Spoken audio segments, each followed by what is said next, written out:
Bienvenidos y bienvenidas a todos a este encuentro internacional por la compañera Julia Chuñil. A nombre de Casa Salvador Allende Toronto, como miembro del espacio Día a Día por Julia Chuñil, les doy la muy bienvenida. Muy emocionada de tener a tanta gente, tantas organizaciones, de 85 organizaciones de 21 países aquí reunidos. Es un honor y una responsabilidad bien grande estar aquí con ustedes. Ahora dejo con ustedes eh, a los panelistas. Primero vamos a presentar a Nélida Molina Morgado, de la Coordinación de Apoyo al Pueblo Mapuche Tragunche, desde Madrid, España, nos acompaña. Luego tendremos a Fernanda Poblete, nuestra amiga Nanda, fundadora y directora ejecutiva de la Fundación de Chile Sin Ecocidio, Dinamarca. Adelante, Nélida. Mari Mari Pulamien, Mari Mari Compuche, Mari Mari Compuhuanui, Incheta Nélida Molina Pillén, de vocera Tragunche, Madrid. Un saludo a todas, a todos quienes estamos reunidos en este encuentro. Creo que es una iniciativa que nos va a permitir posicionarnos respecto de la situación que está viviendo el territorio mapuche en estos momentos. Habría que agregar a las observaciones que hacía antes Alejandra, que ayer pues ha sido detenido también el lonco Juan Pichún, también de Temulemu, que también está siendo acusado y es hijo de Pascual Pichún, un activo también militante y partidario y luchador por las causas mapuches. Me toca y tengo la grata labor de presentar y moderar esta mesa y quiero decir que me toca la labor de presentar a Pablo San Martín Chuñil, que es conocido como el hijo del activista medioambiental mapuche Julia Chuñil Catricura.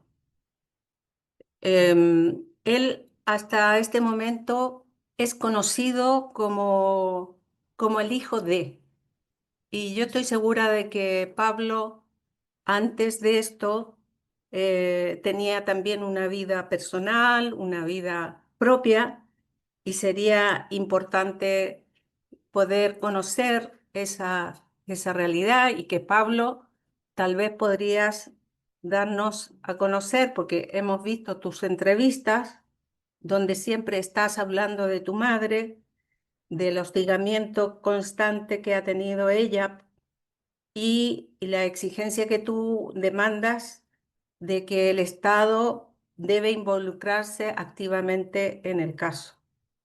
Por lo tanto, Pablo, te doy la bienvenida y me gustaría que tú pudieses contarnos cómo ha afectado en tu vida diaria, en tu vida habitual, esta situación de tu madre.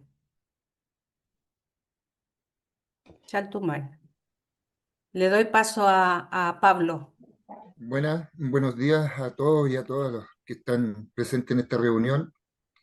Bueno, para mí, mi familia los cambió 100% la vida, eh, lo cual yo me he enfocado personalmente, me enfoqué en lo que es la lucha por la verdad y la justicia hacia mi madre, para pillar a los Pablo, verdaderos. perdón, Pablo, ¿puedes prender tu cámara? Gracias.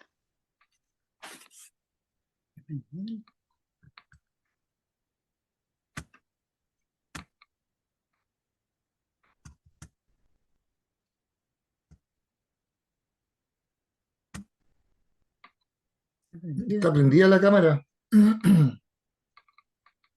Ahí sí. Sí, la mía. May, puede hablar. Ya, como les decía yo que a nosotros, como a mí personalmente y a todos mis hermanos, los cambió la vida al 100% con esto que nos sucedió con la desaparición de nuestra madre. Aquí nosotros llevamos una vida normal, yo trabajando en distintas partes de la ciudad, eh, una vida sumamente normal como cualquier ciudadano y de un día para otro los cambió la vida al 100%. Yo no estoy trabajando desde septiembre, no puedo buscar trabajo porque me invitan a reuniones, eh, a, a distintas ciudades y salgo a visualizar todo este tema porque para mí un dolor muy grande que tengo que nosotros con toda la evidencia que le hemos entregado a las policías, a los fiscales, no haya ningún detenido hasta la fecha, de lo cual nosotros lo sentimos con una impotencia muy grande de que a lo mejor porque mi mamá era una dirigente mapuche, presidenta de una comunidad, no se está tomando el caso con la verdadera responsabilidad que tiene aquí el principal sospechoso, que para nosotros es Juan Carlos Bosta, de la desaparición de nuestra madre. Nosotros le hemos entregado audio, video a las policías, a los fiscales, y en lo cual estos 7 meses que han pasado, que ya ahora vamos para los 8 meses, se enfocaron en nuestra familia, en nuestra hermana, en nuestros hermanos.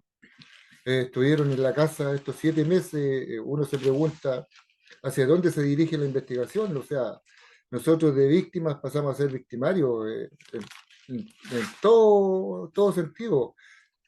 A mi hermana la tuvieron encerrada en un furgón, un carabinero que tenemos que ver qué paso a seguir con él. El carabinero llega y le dice a mi hermana que le quería hacerle unas preguntitas y se la lleva a un furgón. Esto fue un día 30 de enero de este año. Y le dice que le quería hacerle unas preguntitas que la acompañara. Mi hermana, porque nosotros, todos nosotros, mi hermano y yo, no le hemos puesto ningún obstáculo a la justicia, porque nosotros queremos que se aclare esta desaparición. Para nosotros, lo principal que nosotros queremos es que se aclare todo esto. Y mi hermana, tanto mi hermana como nosotros, estamos dispuestos a colaborar con las policías. Entonces, lo cual a mi hermana se la llevan y se la lleva este carabinero engañada. Le dice que le quiere hacer unas preguntitas dentro de un furgón. En lo cual mi hermana lo empieza a comentar después que ya cuando estaba dentro del furgón, este carabinero ya no le habló así como preguntitas, sino que dice que hasta le cambió el tono de voz y ya estando dentro del furgón le dice que mi mamá no había salido de esa casa, que aquí tiene que salir el culpable, de aquí tiene que salir la verdad. Tú fuiste, tu pareja fue, ¿quiénes fueron? Te tienen amenazada. Y hacía como que se llevaba las manos a su arma de servicio.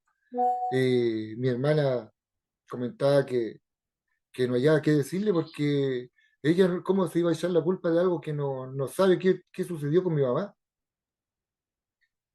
Y en lo cual el carabinero insistía en esto, ya dilo,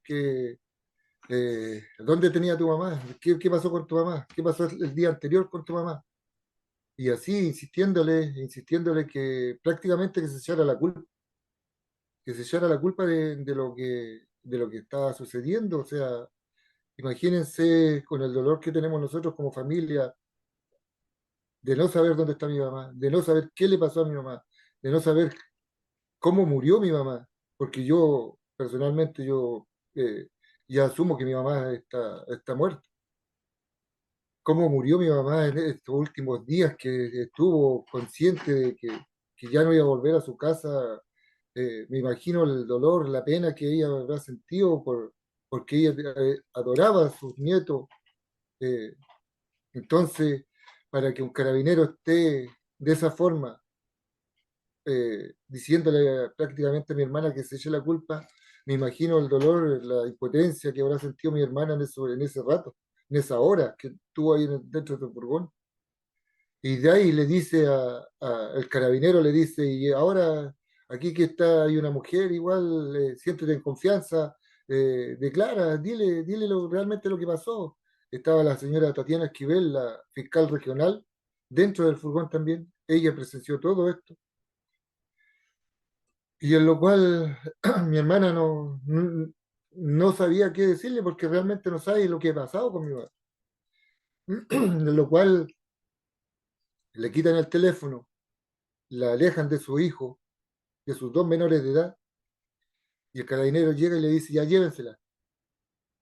En lo cual la subieron a otro furgón y se la llevaron a una comisaría que está como a 23 kilómetros de distancia desde la casa de mi hermana a una comuna de Mafia, a un pueblito chico que está cerca de Valdivia. Entonces nosotros no sabíamos nada. Yo estaba en la otra recuperación, estaba en la otra casa que está en la recuperación. De repente llega un carabinero de civil de Los Lagos, y viene con la amiga de mi hermana. Ella es mayor de edad y yo estaba en la casa, mis otros hermanos andaban viendo los animales hacia el cerro, buscando los animales, viendo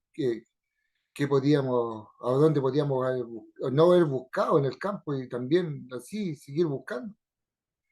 En lo cual llega este carabinero con la amiga de mi hermana y con sus dos hijos de mi hermana y su hijo de ella, y me dice el carabinero, Pablo, ven, vamos. Y la amiga de mi hermana me dice, de pasadita, así pasa por al lado mío, y me dice, Pablo, tengo que decirte algo. Ven.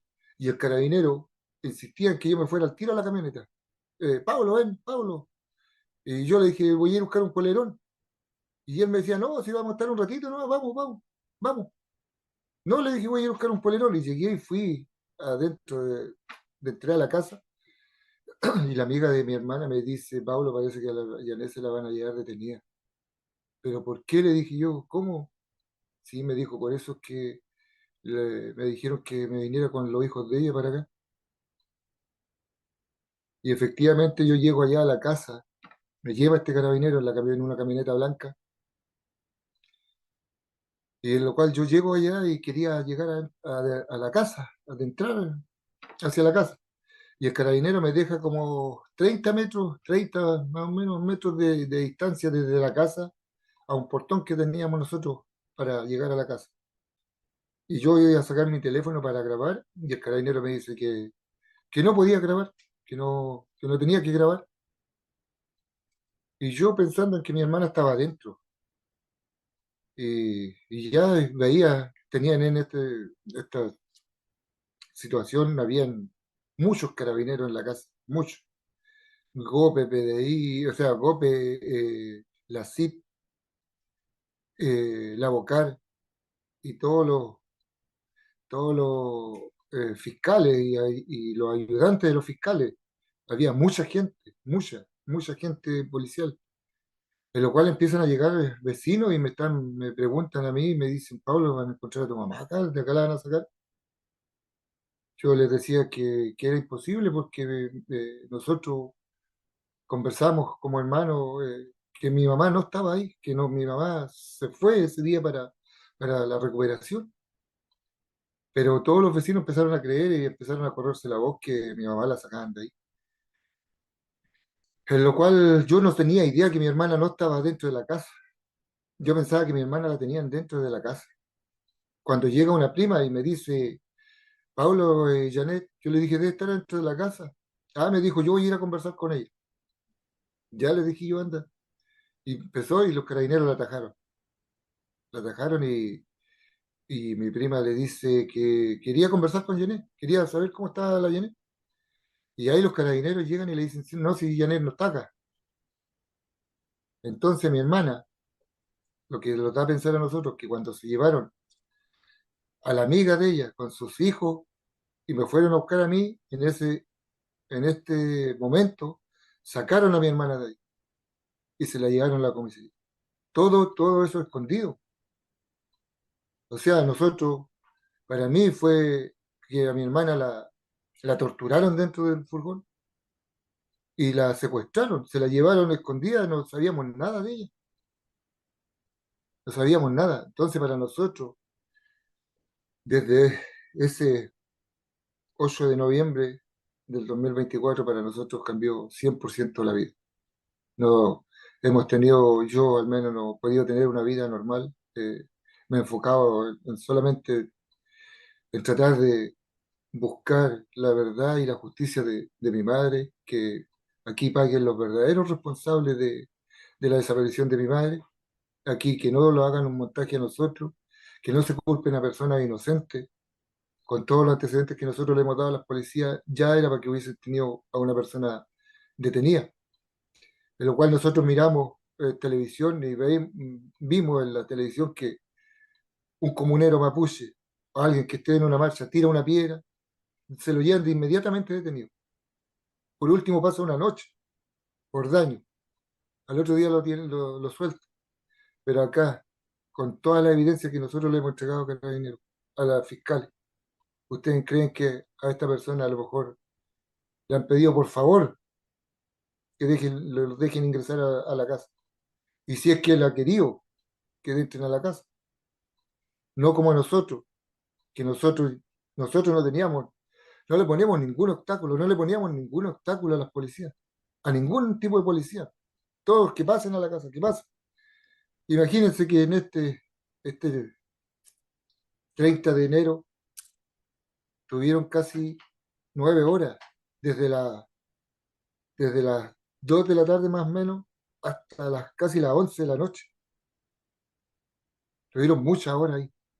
¿Y qué hicieron?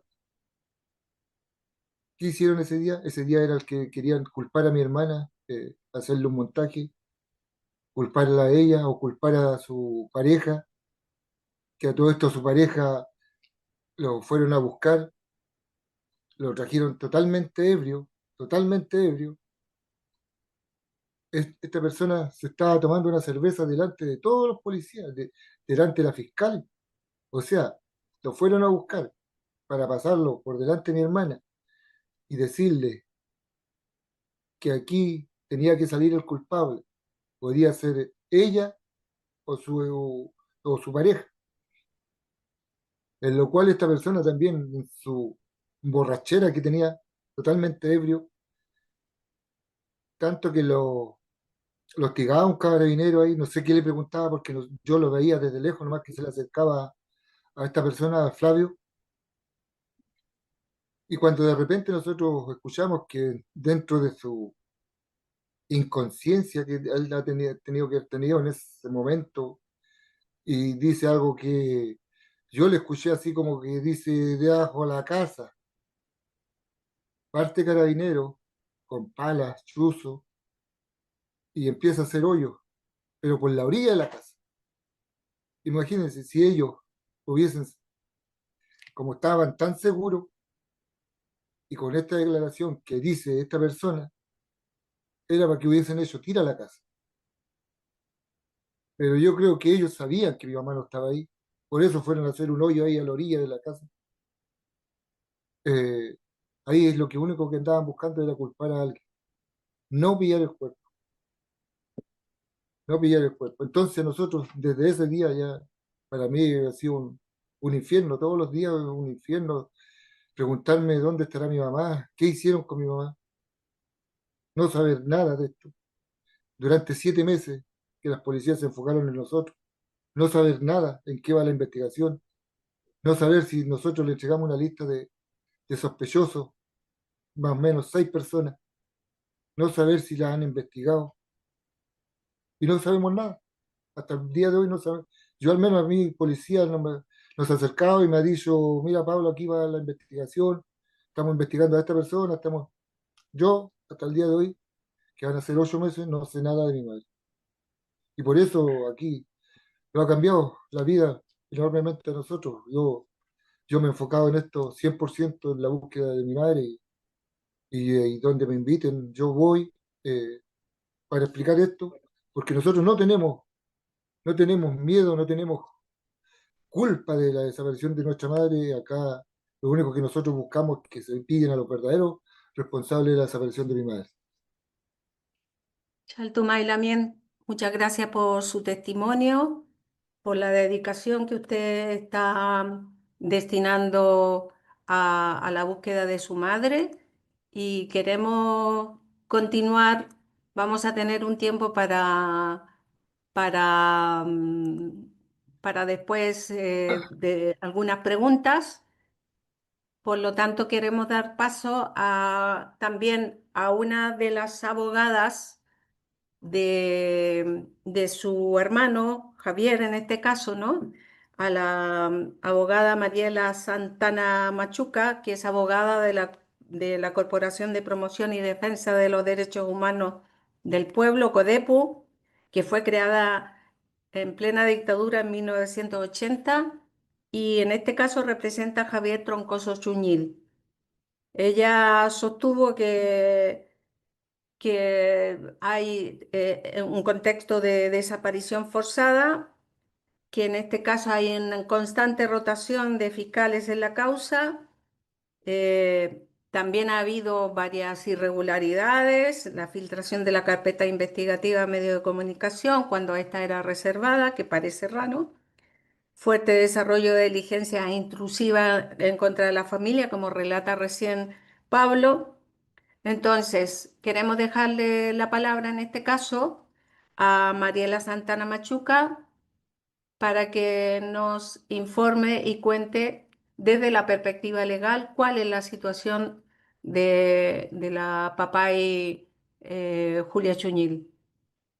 Mariela Santana, por favor. Hola, buenos días, muchas gracias por la presentación.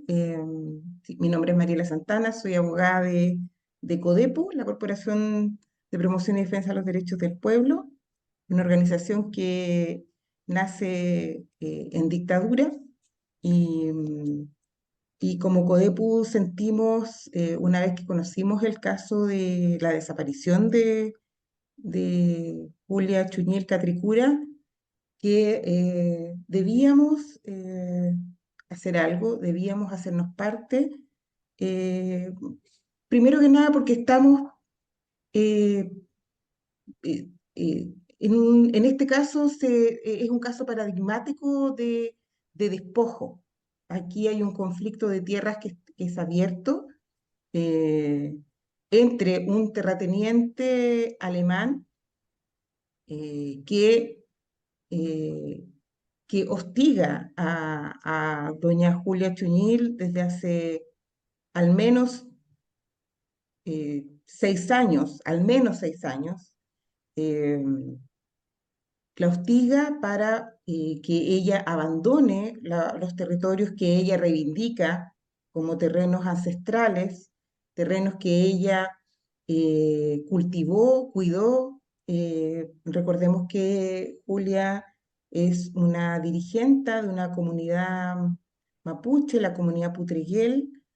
Ella es defensora del bosque, defensora del ambiente. Ella cuidó desde que se le entregaron esas tierras por parte de la CONADI, eh, el año 2015, cuidó esas tierras, las cultivó, eh, eh, cultivó el bosque, evitó que se talara el bosque nativo, y a partir del 2018 se abre un conflicto con este señor, un terrateniente alemán y dueño de empresas forestales, que ha sostenido que el único paño que le queda por poseer y por disponer es el paño, me refiero al territorio en donde vive y que ha recuperado la comunidad Putreguel, en la que Julia Chuñil es presidente.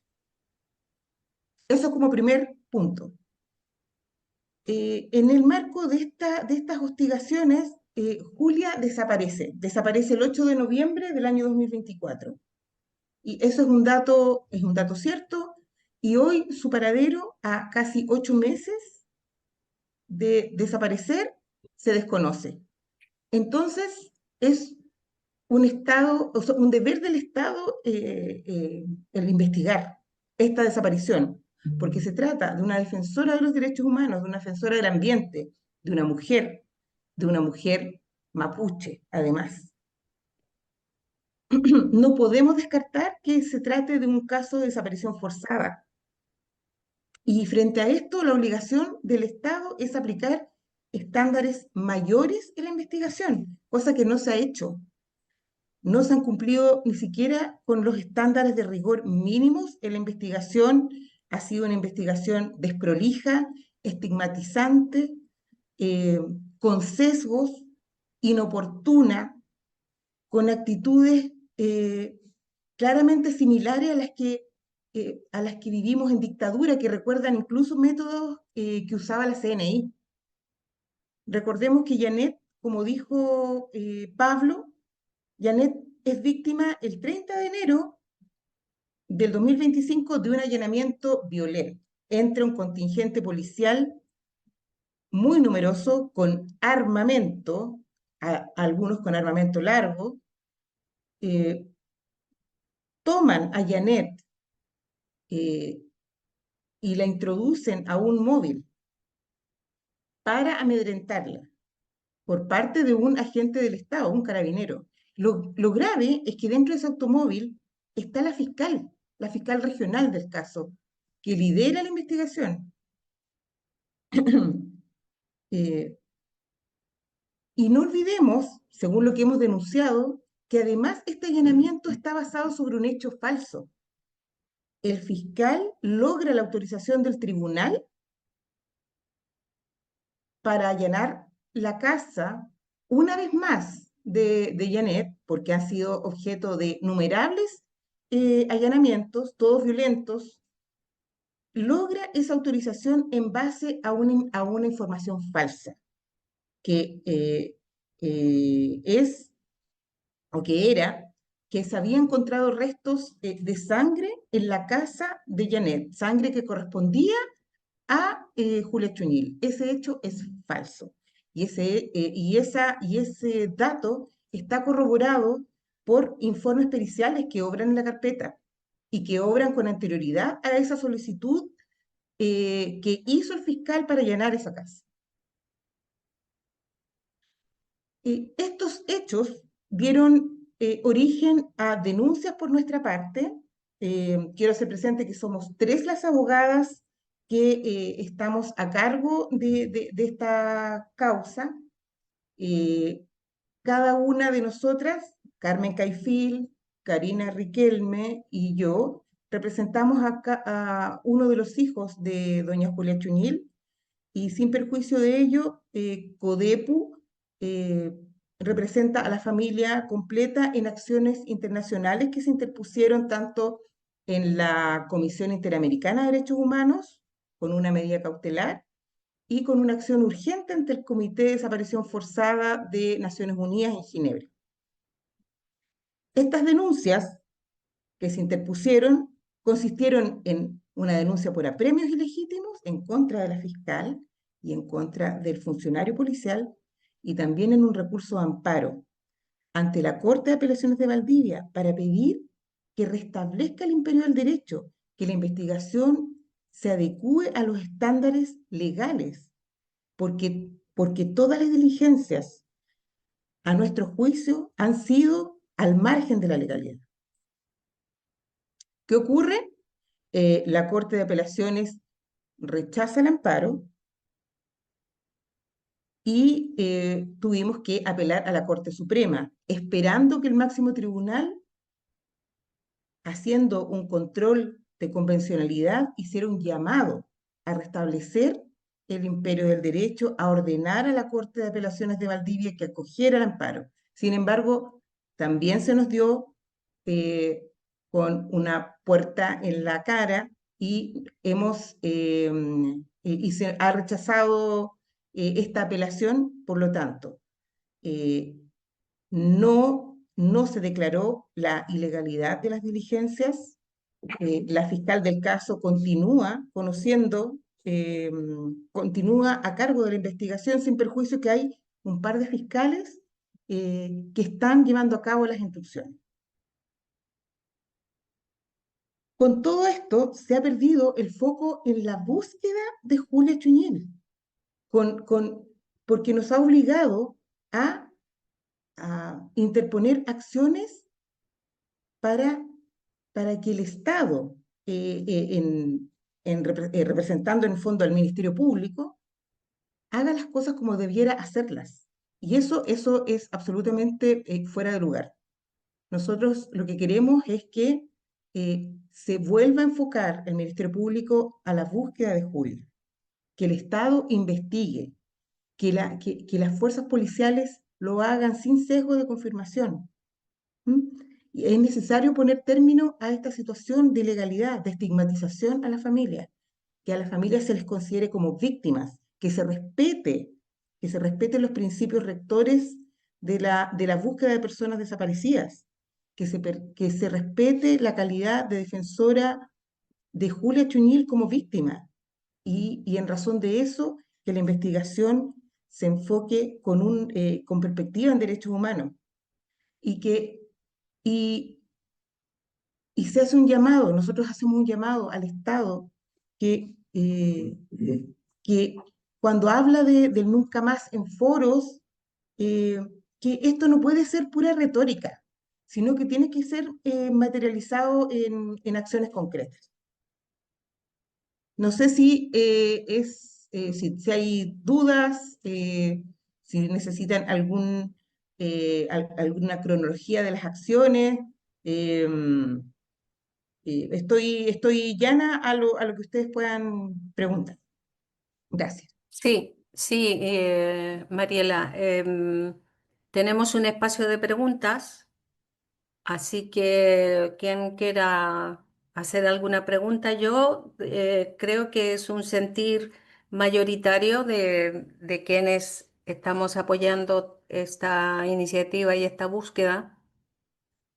Y por desconocimiento, sería importante saber por qué, aunque yo ya lo sé, por qué cada hijo de Julia Chuñil tiene que tener un representante legal. Tal vez podrías aclararnos En- este aspecto.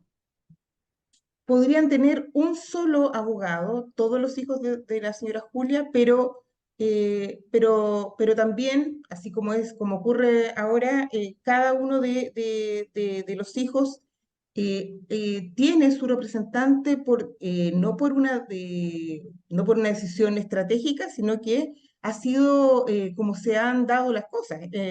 Los primeros en conocer y en asumir la representación legal por la desaparición de Julia Chuñil fueron los compañeros de la Fundación Escazú Ahora, es una fundación que es defensora del ambiente y que reivindica el Acuerdo de Escazú.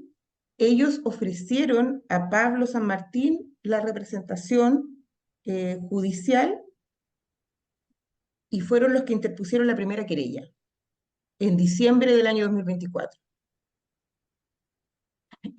A renglón seguido, la mien Carmen Caifil, que es abogada y vive en Valdivia, ofreció a la hija de la señora Julia Chuñil, Janet Troncoso Chuñil, representarla también judicialmente, no con una querella, pero es parte también de la investigación.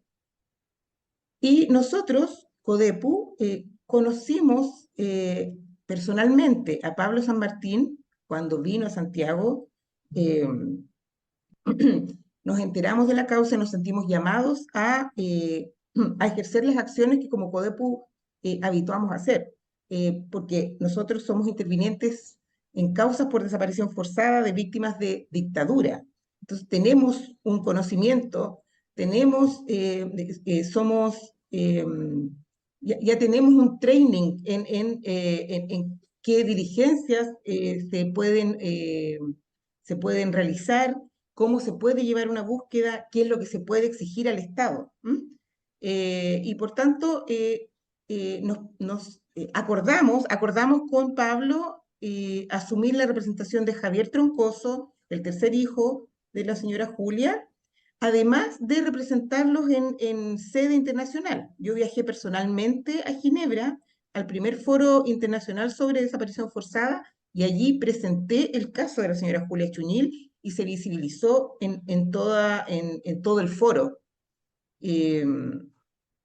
y de hecho el Comité de Desaparición Forzada de Naciones Unidas envió los oficios al Estado chileno. El Estado chileno lo respondió de una manera impresentable, diciendo que era una acción inadmisible, improcedente, porque estaba también presentada la otra acción ante la Comisión Interamericana de Derechos Humanos. Lo cierto es que ambas acciones internacionales no son incompatibles, buscan distintas cosas, buscan que el Sistema Universal de Derechos Humanos y el Sistema Interamericano de Derechos Humanos pongan los ojos en Chile y obliguen al Estado chileno a cumplir los tratados internacionales en materia de derechos humanos.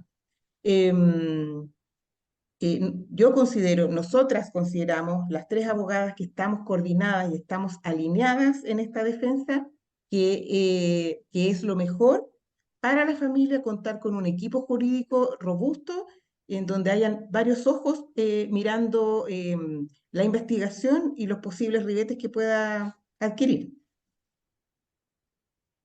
Vale, abro la propuesta de alguna otra pregunta, si es que surge. Pablo, a lo mejor Pablo podría contarnos un poco el cambio que ha tenido en esta trayectoria, el que cuenten con un equipo de abogados, a diferencia del inicio, ¿no? Que empezaste tú solo y ahora hay un equipo que está trabajando conjuntamente. ¿Cómo cómo lo valora? Bueno, primero que nada, como dice la señora Male, que es abogada de mi hermano Javier, yo, nosotros en el campo quedamos a brazos cruzados, no sabíamos qué hacer, no sabíamos realmente qué hacer ahora y los quedamos mirando nosotros entre hermanos, vimos cuando se fueron las últimas personas que se fueron en la búsqueda que puso el gobierno, fueron los bomberos. Y nosotros todos apoyados en un cerco ahí quedamos con una pena enorme cuando sentíamos la sirena que se iba eh, despidiendo a los bomberos y se fueron los bomberos todos y quedamos en un silencio profundo nosotros. Y yo les pregunto a mi hermano, ¿y ahora qué vamos a hacer? ¿Qué vamos a hacer si a mi mamá no la encontramos en el cerro, donde le habían dicho que había salido en la búsqueda de sus animales? Y los quedamos mirando ahí y con mucha pena, que a dónde íbamos a dirigir nuestra búsqueda ahora. Y en lo cual, gracias a una sobrina que tenemos en Santiago, se comunicó con la Fundación Escazú ahora, que es de Santiago, y ellos lo empezaron a ayudar, a levantar de allá, de donde estábamos nosotros, porque a lo mejor eso era lo que iba a pasar. Eso era lo que quería este empresario, que, que quedáramos nosotros ahí en el campo encerrados, que sin saber qué hacer. Resulta que Escazú, unas personas se acercaron y hablaron conmigo, me invitaron al Congreso, estuvimos en La Moneda, y así nosotros pudimos salir de ahí donde estábamos. Estábamos en una burbuja que no sabíamos qué hacer. Y empecé a salir yo y se empezó a conocer el caso y se empezó a acercar mucha gente, en lo cual yo estoy muy agradecido de todas las personas que lo están ayudando en esta lucha. Y, y en lo cual Escazú me colocó, la Fundación Escazú me colocó un abogado, a mí, una abogada. Pasó el tiempo, yo se lo estoy contando más o menos resumido para que puedan conversar la demás gente. Pasó el tiempo y esta abogada me dijo que Pablo, que no podía seguir con el caso de mi mamá. Fue un golpe grande para mí volver a empezar a pensar qué puedo hacer ahora. ¿Qué voy a hacer ahora? Se me va la persona que me estaba apoyando como abogado, porque yo no tenía plata como para financiar un abogado. Y empecé a conversar en Santiago y personas se me acercaron y me decían, este abogado, vimos una lista de abogados, en lo cual llegamos a la señora Karina Riquelme, yo conversé personalmente con ella, me costó mucho contactarla y explicarle mi caso a la señora Karina, que yo no tenía plata como para decirle, señora Karina, aquí tiene la plata que me está pidiendo usted. Eh, yo a ella le doy las gracias igual por tomar el caso a la señora Karina Riquelme, porque ella me ofreció que yo le pagara en cuotas eh, por por su labor, por representarme a mí, en lo cual yo estoy muy agradecido. Yo no tenía ni un peso y por gracias a la ayuda de la gente que lo está apoyando en esto, a la señora Juanita Aguilera, bueno, a todas las personas que lo están ayudando, que me dijeron, Pablo, no te preocupes, nosotros vamos a tratar de, por uno u otro lado, vamos a poder mover los corazones de las personas y que te ayuden a cancelar las cuotas. En lo cual yo le digo muchas gracias y hablo con la señora Karina y le digo que por favor tome el caso de mi madre en representación, que me represente, en lo cual ella me dice que no había problema. Así que enormemente agradecido de todas las personas que lo están apoyando en esto. Este es una lucha muy grande que tenemos nosotros. Aquí yo estoy agradecido de igual de la abogada, de la señora Mariela Santana, agradecido de la señorita que tiene la abogada mi hermana, que es Carmen Caifil, que lo están apoyando voluntariamente, que estamos muy agradecidos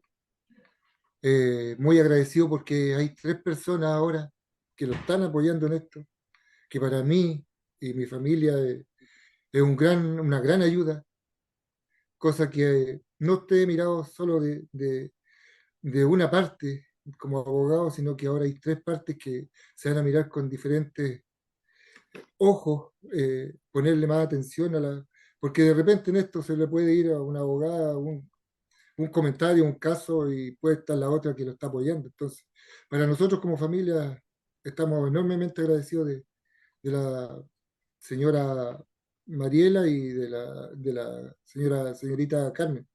Bueno, y mi abogada que es Karina Riquelme. Entonces, para mí, estamos enormemente agradecidos que haya un grupito de abogados que lo estén ayudando. Adelante, Rita. Rita, Obrigada. Bom dia a todos e a todas. Eu sou Rita de Cássia. Eu sou mestranda do Programa Territorial da Unesp, em parceria com a ENF. E, assim, eu gostaria de me solidarizar a esse caso. Obrigada pelo compartilhamento e de estar aqui com vocês.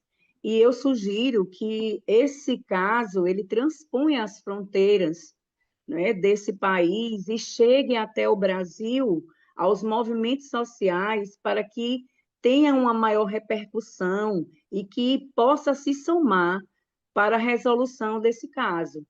Eu acredito que quando um parente indígena ele é atingido pela violência estrutural do capital, todos nós sentimos, até porque a causa indígena é de todos nós. A minha temática da dissertação é sobre a resistência territorial indígena. Então, eu me sinto muito, sabe? Eu sinto muito esse caso, porque fere justamente a questão de resistência territorial. A violência ela é estrutural e cada vez mais ela tem tomado todos nós, e esse caso ele não pode ficar impune.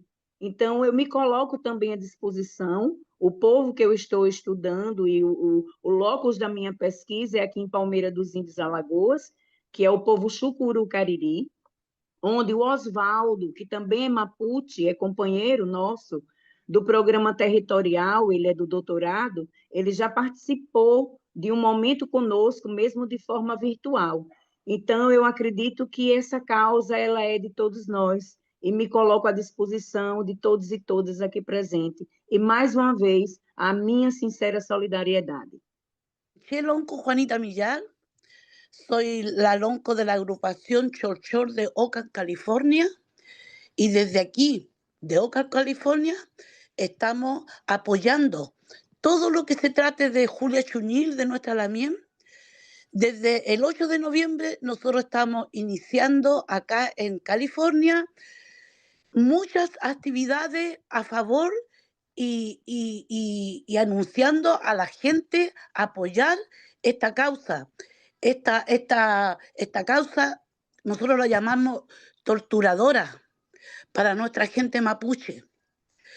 Torturadora lo llamamos porque lo que está hablando y está contando Pablo es una cosa increíble para creer cómo pueden ser con el pueblo mapuche siendo y aún teniendo un gobierno democrático como el de Boris, que no se pueda aclarar esta desaparición forzosa de nuestra ñaña. Nosotros, como agrupación de aquí de California, hemos ido a todos lados. En todos lados andamos con nuestros lienzos, donde anda nuestra gente, andamos pidiendo que informe, que se difunda todo lo que está pasando. El gobierno de Boris lo tiene todo calladito porque ni a él lo dejan hablar, porque desde aquí nosotros lo miramos como un monigote. Disculpen lo que yo estoy diciendo, pero así es. El pueblo mapuche está torturado, el pueblo mapuche está en dictadura. Desde que estuvo Pinochet, nosotros todavía seguimos en dictadura, más ahora militarizada, más ahora el señor Boris lo confirmó que somos terroristas. O sea, ¿qué es lo que podemos hacer? Lo único que yo pido, unámoslo. Yo ahora estoy en California, pero también estamos unidos con la gente de España, estamos unidos con la gente de Suecia.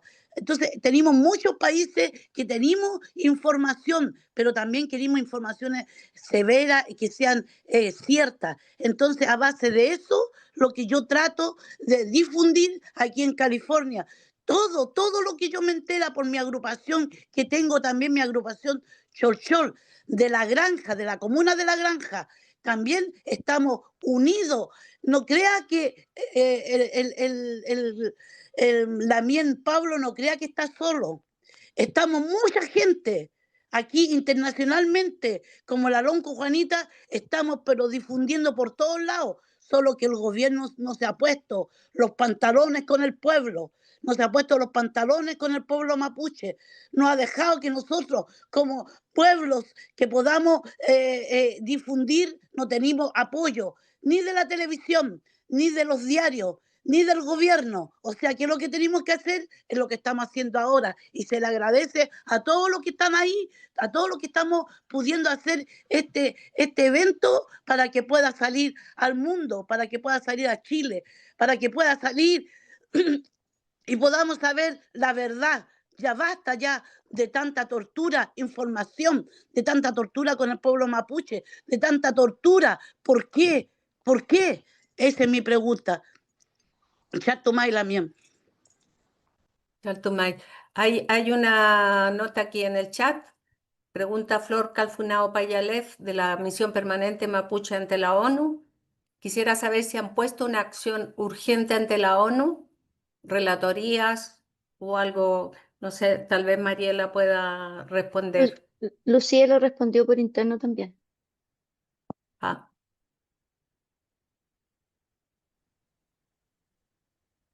Mariela. Mariela. Sí, perdón, Mariela. no escuché la pregunta. ¿Sí? Es que pregunta de la Misión Permanente Mapuche ante la ONU si han puesto una acción urgente ante la ONU con relatorías. Sí, interpusimos una acción urgente en Ginebra, como lo dije hace un rato, ante el Comité de Desaparición Forzada de Naciones Unidas. Se ofició al Estado chileno, y el Estado chileno, en la respuesta que dio al Comité de Naciones Unidas, señaló que esta acción era improcedente e inadmisible. Entonces todavía están ahora nos pidieron un informe a nosotros desde Naciones Unidas, nosotros respondimos en abril pasado, estamos esperando que nuevamente Naciones Unidas vuelve a oficiar al Estado chileno. Lo mismo ha ocurrido con la Comisión Interamericana de Derechos Humanos. Nosotros interpusimos una solicitud de medida cautelar para la familia, para que se respete la calidad de víctimas de los hijos de Julia Chuñil y se decreten medidas de protección en torno a ellos. Y en este momento están con las respuestas a los oficios que mandamos nosotros y también el Estado chileno. Vale. Pablo, preguntan, ¿la comunidad de Putehuel u otras han apoyado la búsqueda? Además de la familia, otras familias o comunidades han sido amedrentadas en estas circunstancias, vecinos de otras comunidades. Bueno, ahí es que ahí pasa un tema allá en lo que es. ¿Aló? ¿Me escuchan? Juanita Lonco, ahí. ¿Me escuchan? Sí, sí. Ya. Bueno, lo que pasa allá, mi mamá estaba de una comuna que se llama Máfil hacia la cordillera, hacia 20 kilómetros, 25 kilómetros por ahí más o menos, desde Máfil. En lo cual allá donde estaba mi mamá en la casa de allá de la recuperación, allá no habían comunidades mapuche. Eh, mi mamá, ella formó una comunidad. Cuando supo que ese terreno era de la CONADI, ella buscó sus integrantes casa por casa. Ella sale en un documental hablando cómo formó su comunidad. Entonces no había una etnia mapuche que la apoyara ya a mi mamá, cerca. Mi mamá se fue a esta recuperación de tierra y quedó sola en ese terreno. En lo cual mi mamá les decía a su comunidad que se fueran a vivir allá, que hicieran casa, pero ninguno de la comunidad quiso. Entonces ella quedó sola en ese terreno. Eh, Comunidades cercanas no hay. Hay una que está cerca de Máfil, que ellos lo han ayudado, que es la comunidad de Jaime Raipán, que él ha estado presente allá, él estuvo dándole apoyo cuando fue el tiempo de la búsqueda, él lo ha apoyado en lo que es las marchas. Entonces, más apoyo de comunidades por ahí no han habido porque, como les cuento yo, que en ese sector no habían comunidades mapuche como que apoyaran a mi mamá en lo que estaba haciendo en la recuperación de tierra. Pero sí mi mamá tuvo la gran fuerza incluso de ella sin saber mucho del pueblo mapuche, ella se sentía mapuche.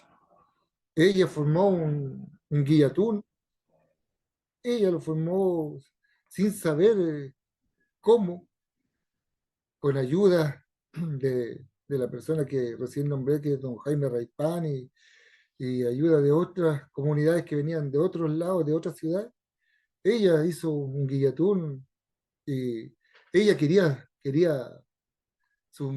mucho sus raíces. En el fondo es, ella quería sus raíces, pero no tuvo el apoyo como para seguir ahí haciendo lo que ella quería, que era, no sé, la cultura mapuche, saberla, nosotros, los hijos, todos nacidos y criados en el pueblo.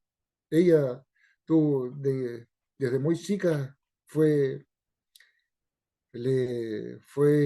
quedó huérfana, fue regalada en esos años, se fue a otras casas, llegó su juventud y se fue al pueblo, ahí tuvo su familia, que somos nosotros, pero ella yo creo que sentía en su corazón de volver a sus tierras, porque ella nos contaba a nosotros que cuando niña sus papás tenían campo, tenían harto campo y en lo cual después no sé qué pasó con ese campo, quedaron, ella después se fue para otra familia y volvió a la ciudad, después cuando trató de buscar sus papeles de los papás, no lo encontró, pero ella sentía eso, sentía de que quería volver a sus tierras y le faltó apoyo para seguir ahí en ese terreno, lo cual quedó sola y mis hermanos que estaban con ella en el campo la acompañaban donde estaba y esto pasó cuando justo quedó sola. No había ninguno de mis hermanos en el terreno como para que la acompañaran en esa salida a búsqueda de sus animales que tenía perdidos. Ella sale con una persona que llega a la casa que esta persona vivía en situación de calle, pero en el campo, donde le podían darle comida, alojamiento, llegaba esta señora. Mi mamá le dice que vayan para la recuperación, que allá tenía alojamiento, tenía comida, y se fue con ella, se fue con esa persona. Cuando nosotros llegamos allá el día domingo a preguntarle, ella lo único que dice que se fue para el cerro a buscar sus animales. Y por eso nosotros nos enfocamos tanto en el cerro y no lo enfocamos hacia los vecinos, que después nos dimos cuenta de muchas cosas cuando salimos a las casas de los vecinos. Pero eso les cuento como el apoyo que le faltó a mi mamá, le faltó un poco de apoyo de comunidades para, para que se fueran a vivir a ese terreno. Mi mamá a todos les decía que hicieran casa, intentó una de las integrantes de la comunidad irse a vivir allá, pero no sé qué pasó, que dejó a medio construir una casa y no se fue tampoco. Entonces, apoyo le han ofrecido, pero ¿qué podemos hacer ahora? En la búsqueda ya, nosotros los convencimos que en la búsqueda ya en ese campo mi mamá no está. Mi mamá no está porque nosotros buscamos mucho. Inclusive, lo que yo cuento, que nosotros lo enfocamos ya después cuando pasó un mes, lo andábamos fijando en las aves, en los jotes, porque ellos tienen un buen sentido del olfato, llegan donde hay. Lamentablemente nosotros como familia ya no hallábamos qué hacer y pensábamos que si mi mamá estaba por ahí por el campo y tantos días, lluvia, el cuerpo se iba a descomponer y tratamos hasta de eso, de esas aves, tratar de recibir ayuda, en lo cual mi hermano una vez siguió esas aves, los jotes, cuando se dejaron caer hacia el suelo, lejos de donde estábamos nosotros, los siguieron y llegaron allá donde estaban. Sí, efectivamente se estaban comiéndose unos conejos, las liebres. Y otra vuelta también lo seguimos llegaron donde estas aves llegaban a dormir, tenían nido. Entonces hasta en esas cosas nosotros lo fijamos y ahí en el campo ya descartamos que mi mamá estaba, que a mi mamá la sacaron de ahí. Vale. Muchas gracias, Pablo. Bueno, primero que nada, un fuerte abrazo y saludo para todos desde el Comité por un Chile Digno Noruega. Bueno, ahora constatando y escuchando principalmente el testimonio de Pablo, no cuesta aún menos entender qué es lo que está pasando con Julia Chuñel. Cuesta poco entender por qué de la desaparición. Pero lo que sí cuesta entender es el silencio total, y aquí me voy a colgar un poco de lo que dijo Lonco Juanita.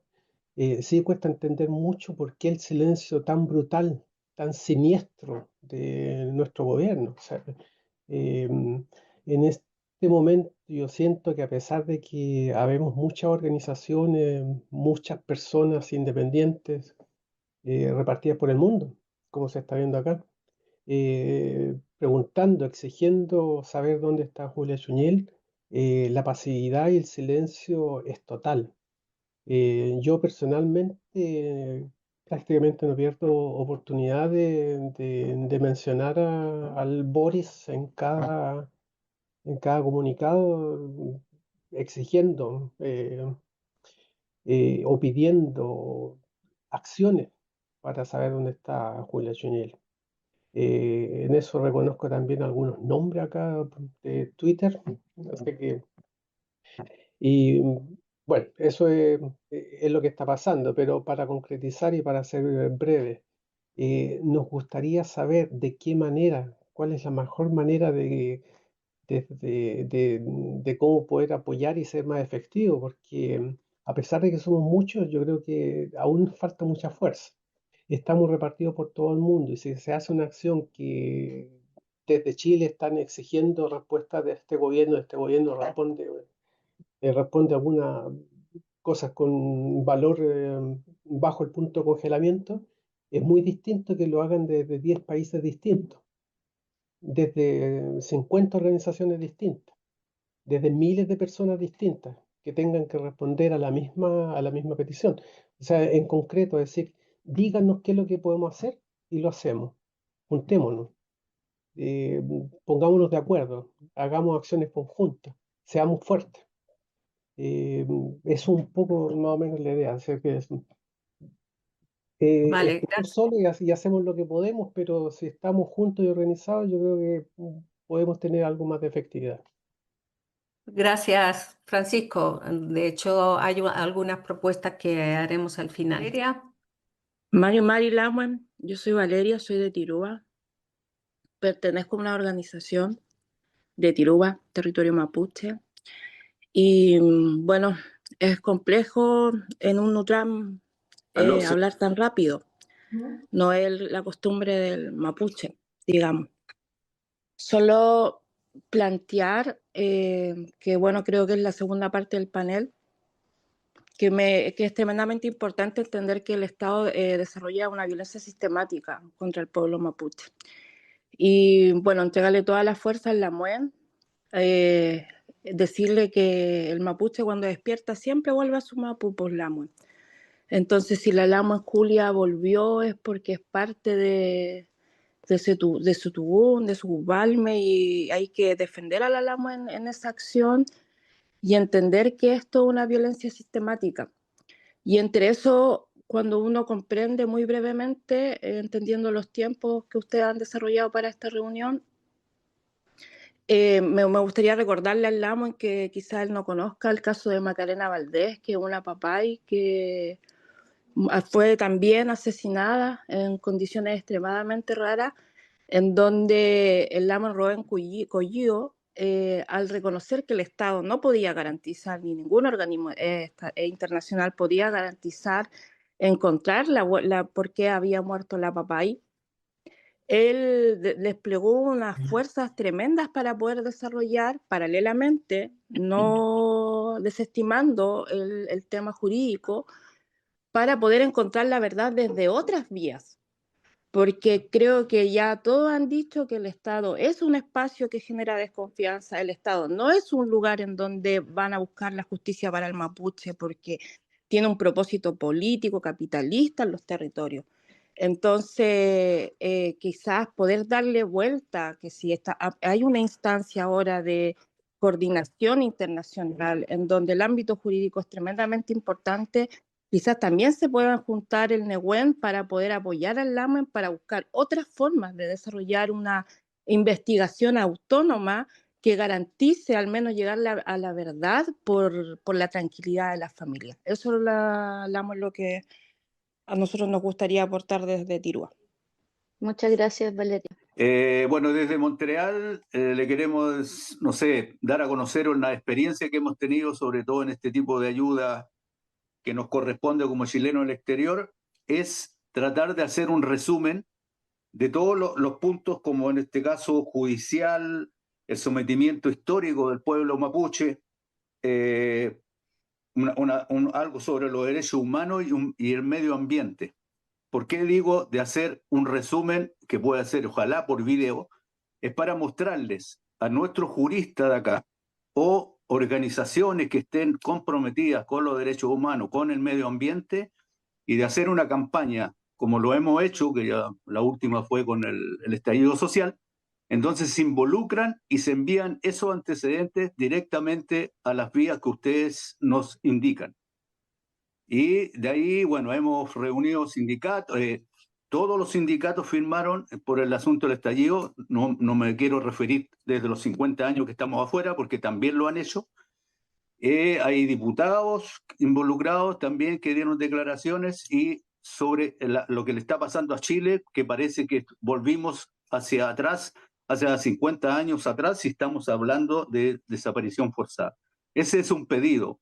para que nosotros podamos hacer una campaña internacional con opiniones de gente que ha estado, incluso abogados en las Naciones Unidas o en diferentes estamentos más o menos bien importantes a nivel internacional. Ese sería un pedido de esta parte. Simplemente decir que hay hoy día, ¿no es cierto?, un gran movimiento nacional e internacional en apoyo a la Damián Julia, pero yo echo de menos una presión más concreta hacia este gobierno. Este gobierno ha sido absolutamente negligente y ha mantenido un silencio cómplice con respecto a la desaparición de la Damián. Yo creo que es tiempo de que también se le presione fuertemente desde las organizaciones y desde el ámbito jurídico donde están las compañeras abogadas que están representando a la familia. Solo eso, gracias. Vale, Muchas muchas gracias. gracias. Nanda, tienes la palabra. Gracias. Muchas gracias. Bueno, en esta segunda parte vamos a invitar a Juana Aguilera, quien es activista de derechos humanos, profesora de filosofía, ex prisionera política y sobreviviente de la tortura durante la dictadura, fundadora y presidenta de la Comisión Ética contra la Tortura y miembro del espacio Día a Día por Julia Chuñil. Gracias, Juanita. Bienvenida. Bueno, me gustaría mucho partir por decir que ayer 26 de junio no solamente está el natalicio del presidente Salvador Allende, sino que también se conmemoraba el Día Internacional de Apoyo a los sobrevivientes de tortura en el mundo, instaurado un 26 de junio porque es el día en que se aprobó y se proclamó la Convención Internacional contra la Tortura y otros tratos y penas crueles, inhumanas o degradantes, pero también un 26 de junio vio la luz la Declaración Universal de los Derechos Humanos. Por eso ese día fue considerado el día de apoyo a los sobrevivientes, a las personas sobrevivientes de tortura. Y en ese sentido, en la reflexión que hicimos desde nuestra organización al acontecer de Chile, ¿no?, en esta materia, nosotros nos damos cuenta que finalmente Chile se para sobre, es una sociedad, es una república, es un Estado que se para sobre crímenes y crímenes donde siempre la tortura es el eje principal. Decíamos al comienzo de nuestro apoyo a la familia Chuñil, a la familia Julia, que ellos viven en estos momentos secuelas similares a las que viven las personas que son sometidas al flagelo de tortura. Pero no lo decimos porque a nosotros como organización se nos ocurra, sino porque finalmente cuando se hace la Convención Internacional contra la desaparición forzada de personas, ese tema se plantea y se recoge de la experiencia de la desaparición forzada en América Latina en los años de la dictadura, ¿no?, y de los sables en todo el continente. Y por esa misma razón reflexionamos no solamente desde la lógica de los derechos humanos que nos instala la institucionalidad, en que en la entrevista que sostuvimos en enero, acompañando a la familia, con el Instituto Nacional de Derechos Humanos, se nos dijo que no se podía hablar de desaparición forzada o forzosa, ¿no?, en el caso de Julia Chuñil, porque no habían agentes del Estado involucrados. Entonces, al parecer, solamente este Estado y solamente esta justicia quiere actuar bajo ese precepto y necesitan dos cosas: sacarnos a nosotros de las calles, ¿no?, pero también necesitan aplacar, ¿no?, y concitar un apoyo y una opinión pública contraria a la búsqueda y a los objetivos que persigue la familia. Entonces, desde ahí, digamos, porque ustedes deben saber que en el momento en que se hacía o se trató de hacer este montaje con pruebas falsas, diciendo que habían encontrado sangre, la reacción de la gente que estábamos movilizada fue preguntarnos ¿para qué íbamos a seguir? ¿No? Y varios de nosotros dijimos, no, tenemos que seguir, no sabemos, porque no sabemos porque teníamos frescas en la cabeza, ¿no es cierto?, lo que había sido la dictadura y los montajes de la dictadura. Entonces partimos por no creer lo que se nos estaba señalando y efectivamente hoy día, a febrero, marzo, abril, mayo, junio, a 5 meses de ese momento, ¿no?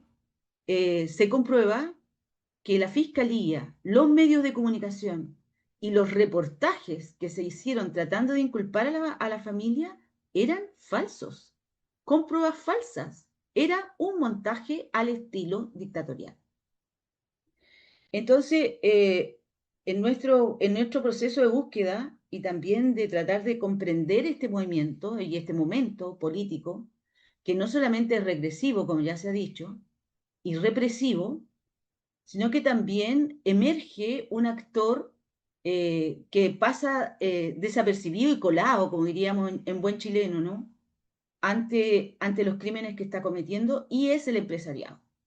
El empresariado de Chile, al mirar la historia para atrás, nosotros lo vemos todo el tiempo presente tras los grandes crímenes que comete este Estado y sus agentes. Hace poco se cumplieron 100 años de la masacre de La Coruña. La Coruña es una zona donde una oficina salitrera rodeada de un cordón de oficinas salitreras. El Archivo Nacional da cuenta que en esa zona donde estaba la oficina de La Coruña se concentraban más de 3.000 trabajadores. 3.000 trabajadores salitreros pampinos estaban en esa zona, junto a sus mujeres. Si cada uno tenía una mujer, ya sumamos 6.000.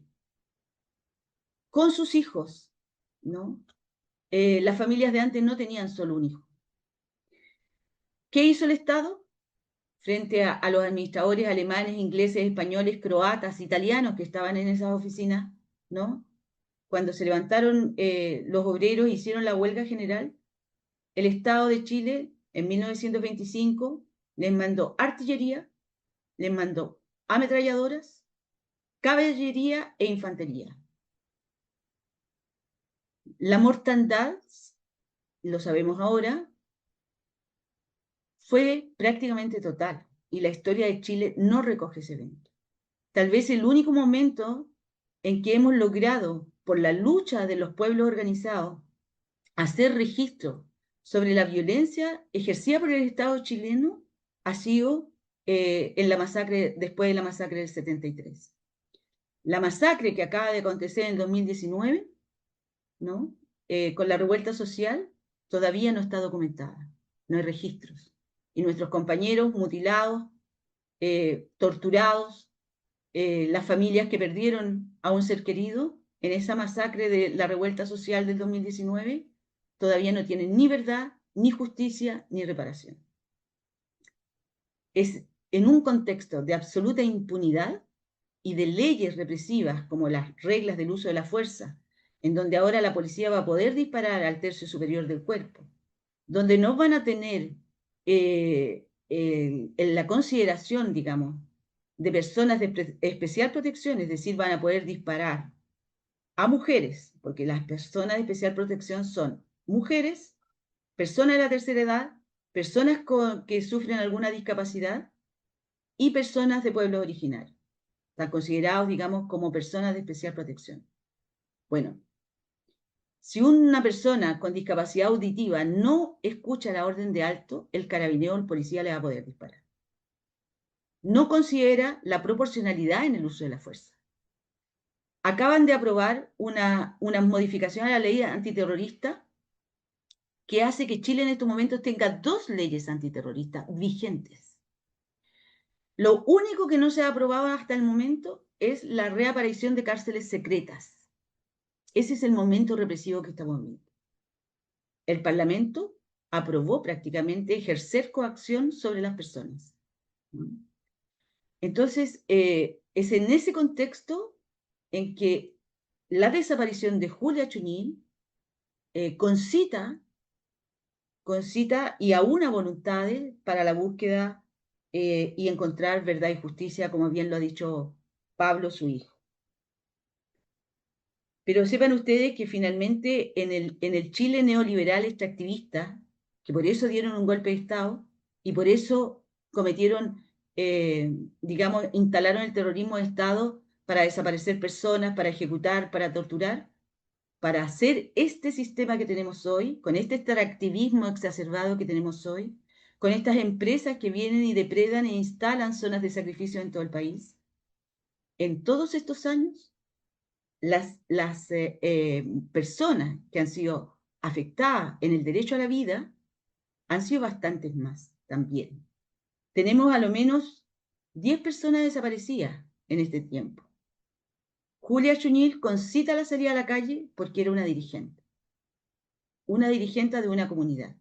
Pero José Buenante, que era un niño, los carabineros que fueron juzgados por ese crimen, no entregaron el cuerpo. Nunca dijeron dónde estaba. Macarena Valdés, por ejemplo, como se dijo hace poco, apareció suicidada.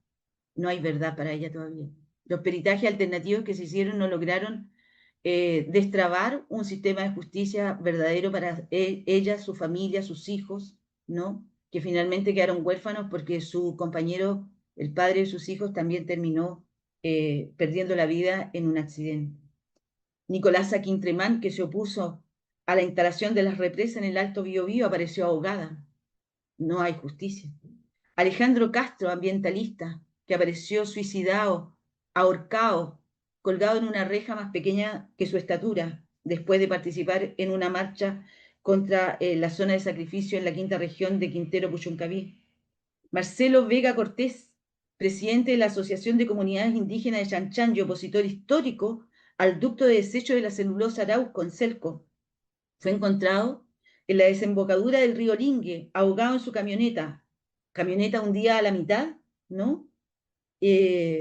Y él apareció ahí ahogado, siendo un eximio buzo.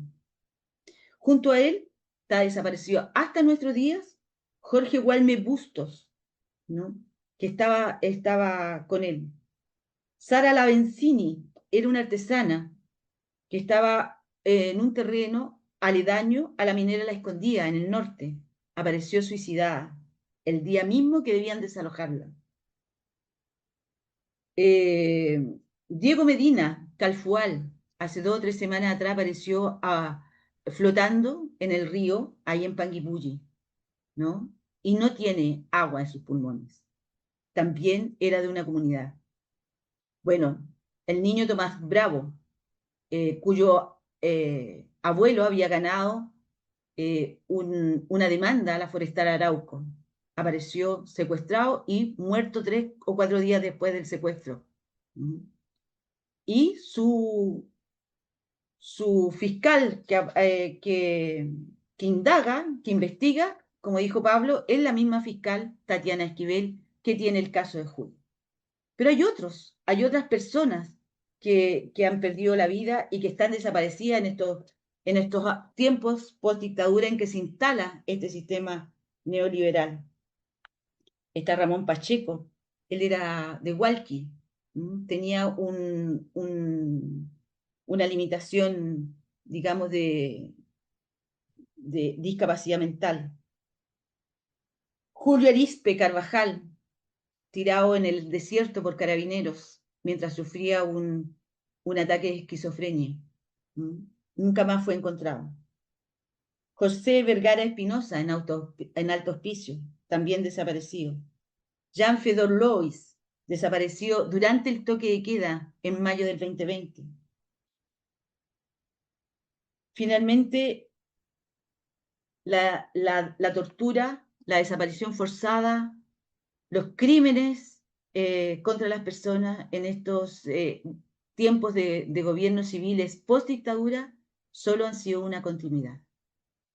Y es esta impunidad la que nos lleva a la calle. Nos lleva a la calle el desparpajo y la desvergüenza de tener un sistema jurídico que cada cierto tiempo hay que decirle que para los pobres tiene que funcionar también. Un sistema jurídico clasista, racista, y que en el caso de Julia concentra todas las discriminaciones que puede vivir una mujer indígena en nuestro país.